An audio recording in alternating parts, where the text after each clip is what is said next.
right. Hi, everyone, and thanks for joining us today on maybe your lunch break. Today we are going to talk about buying or selling a home in order to buy a new one. So, My name is Rhea Barrow. I'm the broker and owner of Root Down Realty. Yep. Ben Musselman, loan officer, Fairway Mortgage. Yeah, so this comes up a lot because a lot of people purchase a home, get their feet wet, get that starter home. Yep. And then want to upgrade down the line. Life changes. Yep. Jobs change, kids, all the things. Yep. And typically you need to use the equity that you've created from the first home in order to buy the second one. Yep. So you can probably speak to it more than me, but I would say it's very rare that someone can purchase their next home without selling their... Most of the time. I'd say the exception is combining two households. Two people getting married. Sure. That's kind of the exception. But most of the time you are gonna be contingent. Yeah. So we'll just talk about some different strategies on how it works, and then obviously from the financing side, how that works. From the real estate perspective, obviously it really depends on what's best for the client, of course, always. But there's some different routes you can take. So you can either list your home and wait for an offer and then start shopping, making it contingent on you finding the right home. So some pros to that are, pretty much exactly how much you're going to be getting when you sell it. But cons are, sometimes you feel pressured because you have this buyer on the hook, and then you have to go find your home, and maybe you're not finding it. The benefit is, you still have the contingency of selling your home as part of it, but you can tell that seller, oh, we already have an accepted offer. Yeah, which oftentimes, especially if the buyer of your home has already done the financing part, then you can actually go non-contingent. So without even closing, it doesn't happen too often because oftentimes people wait to do the financing of this for the buyers of the house that you would be leaving. But if we can get you to the point with conventional financing, or we can get the buyer to the point with conventional financing where they are clear to close, or they've written the written statement. So basically the financing is good to go, we're just waiting on the closing date. Then you can actually buy your next house non-contingent because we already know the financing is ready to go. So kind of a neat little loophole we use occasionally, or try to use as much as possible. I mean, obviously the fewer contingencies from a seller perspective, the better. But you also want to protect yourself, and if something were to happen when that buyer fell through, you still have that kind of contingency in place, saying, well, we can't buy it now because our buyers didn't buy ours. Walk away with not really too much money invested, time, effort, that kind of stuff. But obviously emotionally it's not great. It's not never fun. Never fun. But it is that's what happens when you're dealing with your largest asset. It's just, we want to protect you guys as much as possible. That's part of our goal here. Part of what we talk about too is like, how can we protect every client in all situations with this stuff. So minimal stress, but obviously we can't guard you from everything. But just one of the reasons why it's so important to have both a realtor and a loan officer that know all these intricacies and can help you during the process. I would say, at least from the finance side, this is like, we always talk about strategies and coming up with like corrections and secondary ways of doing things, but the strategies on a buy sell are really, we do a lot more strategizing on the finance side in the beginning, so we can kind of go, hey, what if this happens, what if this happens type situation. So spend a lot more time on it, versus if you're a first time home buyer, we can kind of just go, here you go, go buy a house, don't, that's about it. So it's pretty simple. Lots of stuff on the finance side to kind of do it. So when we talk about contingencies on this side, it talks about two parts of the contingency. We talk about your down payment contingency, like you can borrow still from a 401k, other accounts. If you already have liquid, that works great. But I'd say the great majority of people, they're going to take their money from the sale, the proceeds of their house now, put it there. So that can be a contingency. You may qualify to own both homes, but we do need at least a 5% down payment, typically, for the next home. So the other part of the contingency can also be, hey, maybe you don't qualify with your income to carry both households for that time period. So those are kind of the two things we talk about as well on the mortgage side. Yeah. And another strategy from the real estate side is shopping for your home. So, obviously still getting pre-approved, talking to a loan officer, shopping for the home, kind of having your house somewhat ready if you find the right one, and then making it contingent on that selling, put the offer in, get it accepted, then you put your home on the market and wait for the buyer to come. Yeah.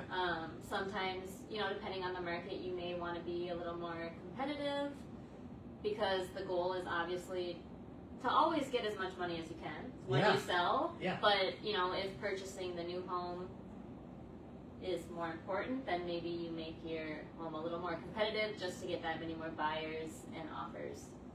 Which obviously then can go up above and beyond, but it's all about pricing it right in any case.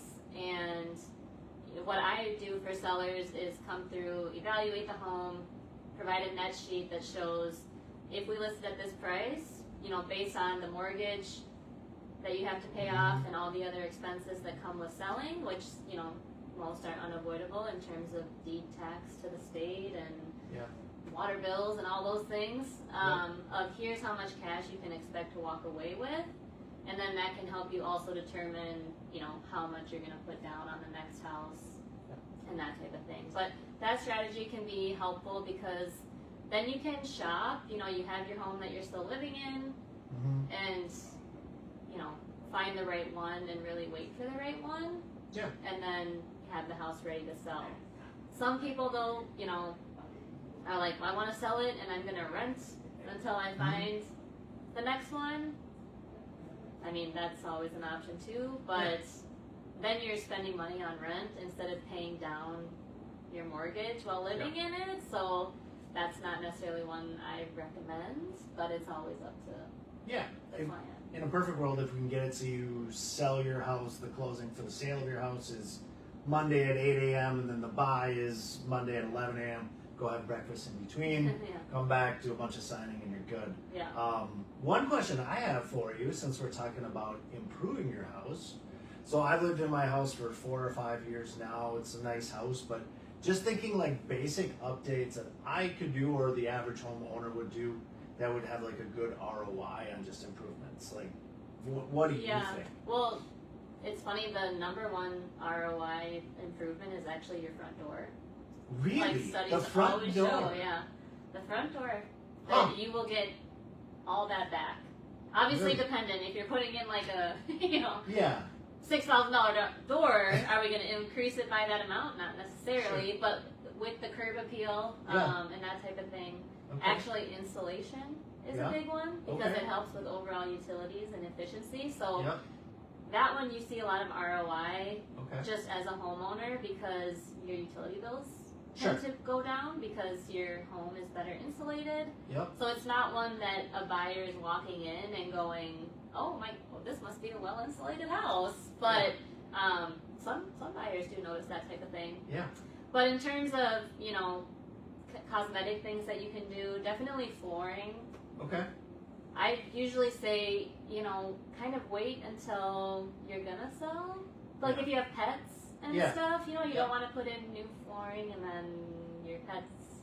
That's what I mean, my living room. Same. With, if any of you know me, you know Nami is a big black haired Social dog. media star Nami. Yes. So, I mean, our carpet in our living room is not great, but it's like, ideally we would put in some kind of hardwood flooring, but flooring is a big one. Painting, beforehand, but windows, I feel like that's a big selling point for people. If you go into a home and you notice that the windows are all old and drafty, right away, in your head you're like, I'm probably going to have to pay for that. $2 to $3 grand per window. So it's a big expense. usually by Is your that how own. much? I've never actually replaced windows. Yeah. Is that how much? Oh my That's goodness. about what it is. Oh my Yeah. goodness. And a lot of Okay. people, finance it, or window Yeah. companies have like 0% interest for a while and that type of thing. Yeah. Kitchens and bathrooms too. I mean, if you can update those while you're living there, those you're gonna see increased value and then increased interest, because most people don't want to do work on a new home that they're buying. Some people are like, the cosmetic things, I'm fine as long as it's functioning. Mm-hmm. I can live with it. But more people want to have it done. Yeah. So, and have it already be, paid for. So bathrooms and kitchens are the biggest if you're looking at like room by room. And light fixtures. I mean, light fixtures Surprising. aren't a big expense, but people, the boob lights people do not like. I And have those went so through. many of those in my house. Those were a hit for a long time, and now I have so many clients walk in and are like, I need to change that. So that, or just like old ceiling fans, updating them to a more modern one, that can really change the look of, especially a bedroom, where you walk in and it's like, okay, paint, carpet is neutral, but the ceiling fan is like 1970s. Sure. And they're not too expensive, so things like that. Like, if you're looking for little things. Yeah, I'm just like adding it up. So I was thinking my door, because it's kind of, the paint's kind of peeling just a little bit in spots. And I noticed this winter when it get real cold, like I'd have a little bit of a draft around the front door, not the back door. Yeah. And then carpet, same problem, dog and cat. We have whitish carpet. I don't know who designed this house. I thought white carpet was a great idea, but it's all throughout my house. But yeah, and I've got to do, that sounds, I hope my wife doesn't watch this video, because it's going to be an expensive summer otherwise. She does, that's for sure, because she would be like, we got to do all this stuff. Yeah. Those are great tips. Yeah. I love it. Getting things ready. But then when I go through a home too, I'm like, they're like, I want to get a bunch of stuff done, or I need to like clean it up before you come over. I'm like, you know what? Don't. Just let me come see it, because you might be surprised what's worth doing and what's not. Yeah. Based on your budget for what, if you have money to do some stuff before you sell, or maybe you don't, or maybe you'd be open to it. So I'll give 2 net sheets sometimes and say, here's what I would list it for if you did like nothing. Yeah. And obviously always declutter and clean. Yep. And then here's what I would list it for if you did put in new flooring and paint and maybe redid that bathroom that you were thinking about. Yeah. And then they can decide, well, here's how much more cash I'm going to get. Yeah. Is it worth my time and money to do it? Yep.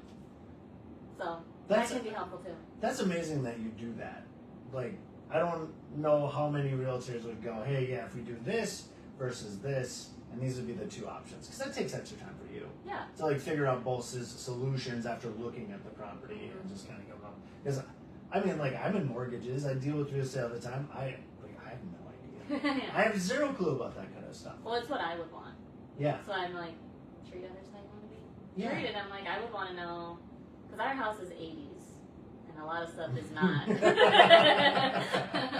I did do one post recently of like even just our living room, and the chandelier that we had in there, we had it for 3 years before we changed it. Yeah. But when we did, it was like, oh my gosh, why did we wait so long? Yeah. Because Joe was even like hitting his head on it sitting at the table, because it was just massive and horrible. But yeah. Yeah. My wife, the first thing we did when we got in the house, she was on Facebook Marketplace to find something else for the chandelier in the kitchen area, I guess. Mm-hmm. But I remember complaining about it. Then she got it, and I was like, okay, this does look 100 times better after I put it up. So yes, it's amazing. It's amazing how light fixtures change a room. So surprising. People don't think about it as much, but I've got probably 30 boob lamp things. Oh my goodness, that'd be a lot. Yeah. But back to we can kind of go about this forever.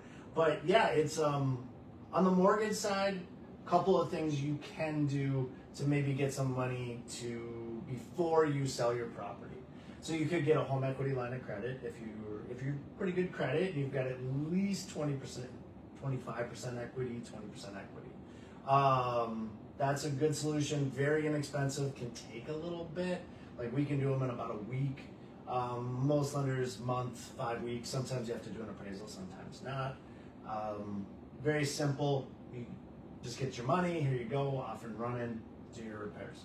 The other option, if you're going to take out a bigger chunk, or if you really need to go non-contingent on the sale of your property, you can do a bridge loan, and people are like, what the heck is a bridge loan? Real simple, bridging you between one house to the next house. That's why it's called a bridge loan. A little bit more cost, a little bit more time. It's not extravagant, but you're probably needing a couple weeks to a month to do a bridge loan. But what you can do is you can take your outstanding mortgage balance, put it on the bridge loan, not make a mortgage payment for like 6 months, or take a chunk of the outstanding mortgage balance, not have to pay on that portion. And then we can go non-contingent on the sale because maybe you need $100,000 to put down on the next house. So you can get that out. Maybe you want to take 120 because you're going to do 20 grand in improvements, 100 towards the next one. You can do the same thing with a HELOC, but the HELOC has a mandatory payment. Oftentimes it's interest only. So that's going to go towards that maximum pre-approval qualification. That's why we like bridge loans. It doesn't hit you. So it can make it so you really don't have a mortgage payment.